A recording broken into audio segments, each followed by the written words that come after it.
Let's jump right in because today's explainer is covering a deeply tragic, incredibly cinematic sci fi narrative that is honestly going to completely mess with your sense of cause and effect. We're breaking down this fascinating story known as Time Loop 2050, the 99th Attempt. It's a completely mind bending journey about a time traveling scientist named Kabir who is desperately trying to rewrite history to save humanity. But as we're going to see really quickly here, the mechanics of time travel in this particular universe, they are utterly unforgiving. The suspense literally builds from the very first second. But before we even start unpacking the timeline of this whole thing, I want you to consider this central question. What if saving the world is exactly what destroys it? It's a massive philosophical paradox, right? I mean, in almost every story we know, stopping an apocalypse is the ultimate victory. You stop the bomb, you save the day, everyone cheers. But in the universe we're exploring today, that very act of heroism might just be the exact trigger for something infinitely worse. Keep that paradox tucked in the back of your mind as we follow our guy on his desperate mission. Section 1. The Dying World of 2050.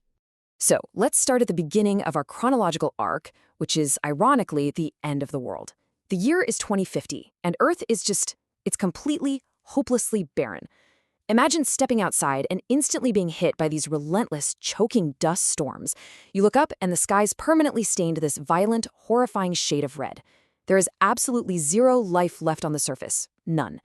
And deep below this absolute wasteland, down in this grim, totally silent underground lab, sits Kabir. He's a brilliant mechanical engineer, and tragically, the absolute last surviving scientist on the entire planet. He's totally alone with nothing but the heavy, crushing silence of a dead world. Okay, let's dive into this, because this is exactly where the stakes get intensely real. Sitting right in front of Kabir in that quiet lab is this bizarre, incredibly complex machine called the Kronos Core. It is a fully functional time machine, but it carries this terrifying limitation. It only has enough fuel left for one single final trip. That's it. There's no coming back, there are no do-overs. It is literally a one-way ticket to either save the world or die trying. Section 2. The Desperate Time Jump.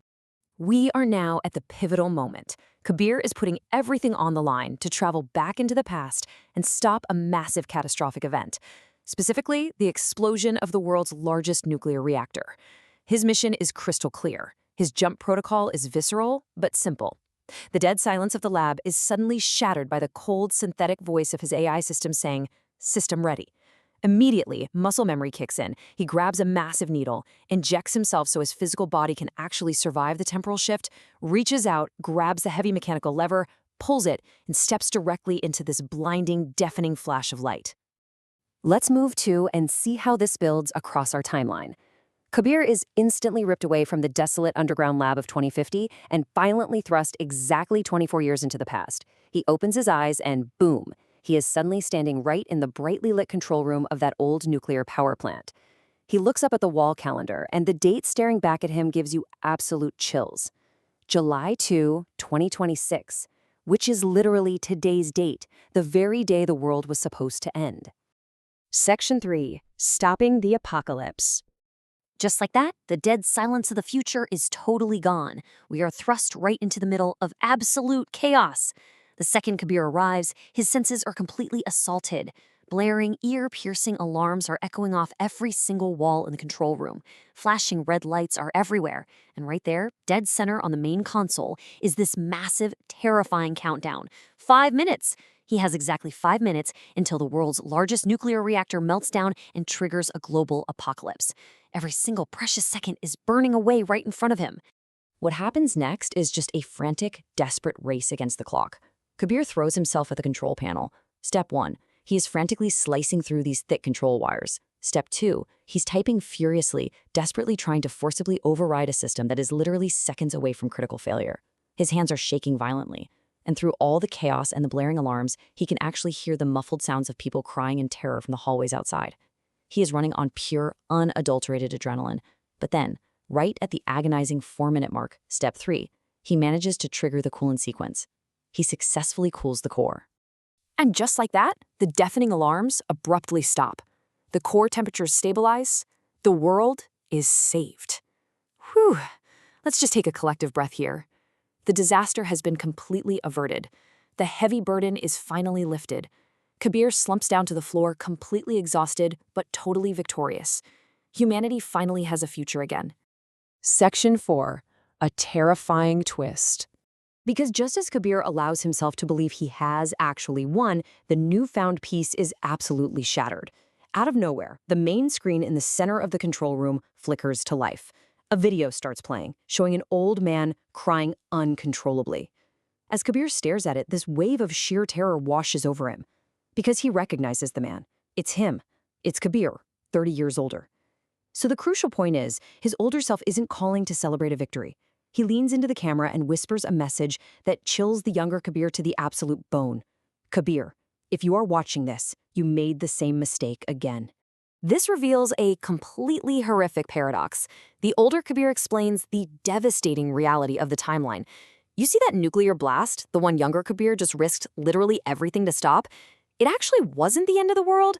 That blast would have generated enough intense heat and radiation to completely burn away a massive apocalyptic virus that was secretly incoming.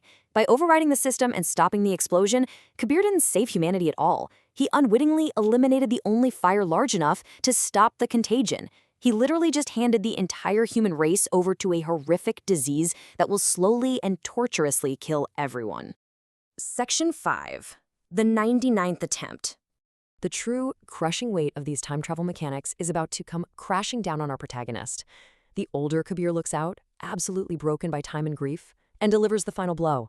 This was your 99th attempt to save the world, and you fail every time. And this brilliantly illustrates the sheer, unimaginable psychological horror of his situation. Kabir hasn't just made this tragic mistake once, no. He has been trapped in a relentless time loop, watching the world die, going back to fix it, creating a worse outcome, surviving for decades in a barren wasteland, and sending himself back, again and again. 99 times he has carried the weight of the world, and 99 times he has been the architect of its doom. The horrific reality of the older man's words sinks in just as the environment around the younger Kabir starts to shift. He hears it. Outside the heavy steel doors of the control room, those muffled cries of relief, they turn into agonizing, blood-curdling screams. The virus is already here. It's spreading through the facility right at this very second. Panicking, Kabir turns around, desperately grabs the lever of the Kronos core, hoping to jump back and try for the 100th time. He violently pulls the lever. Nothing happens. He looks down at the gauge. The fuel is completely empty. He is utterly trapped. There's no fuel left. The screaming is getting closer, and the virus is breaking through the doors. The time loop is finally broken, but the cost is total annihilation. It leaves us with a genuinely terrifying question to ponder as we wrap up today's explainer. Is there any escaping the Kronos paradox? When we try so ambitiously to fix the massive, complex problems of our own lives or our society, how can we ever truly know the unintended consequences of our actions? Because sometimes, you guys, the very things we fight so hard to prevent are actually the only things standing between us and something infinitely worse. Thank you so much for joining me for this breakdown, and I'll leave you to think on that.